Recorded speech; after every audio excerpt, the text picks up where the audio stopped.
இன்று நடைபெற்றுக் கொண்டிருக்கின்ற சட்டமன்ற பொதுத் தேர்தலை ஒட்டி அனைத்து மக்களும் பொதுமக்களும் மதசார்பற்ற முற்போக்கு கூட்டணியின் மகத்தான வெற்றியை உறுதியாக பெறும் என்ற நிலை இன்றைக்கு உருவாகியிருக்கிறது.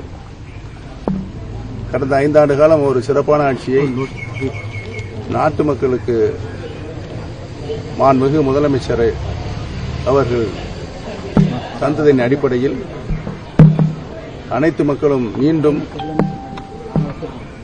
மதசார்பற்ற கூட்டணி வெற்றி பெறும் என்பதை உறுதி செய்திருக்கிறார்கள். தமிழகத்தினுடைய முதலமைச்சராக மீண்டும் 2ஆம் முறையாக மாண்புமிகு ஐயா திரு மு.க. ஸ்டாலின் அவர் உறுதியாக வருவார் என்ற நிலை உருவாகியிருக்கிறது.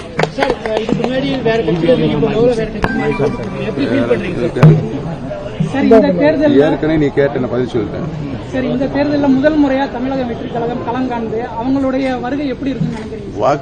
வாக்குகள் பூரா எண்ணி முடிக்கப்பட்டு அவர் எவ்வளவு சதவீத வாக்குகள் எடுக்கிறார் என்பது அவருடைய எதிர்காலம் இருக்கிறது. அப்புறம் கேளுங்க. தாக்கத்தை ஏற்படுத்துவார் நினைக்கிறீங்களா? யாரு? விஜய் வருகை அரசியல் தாக்கத்தை ஏற்படுத்தும். அது மக்கள் கையில் இருக்கிறது.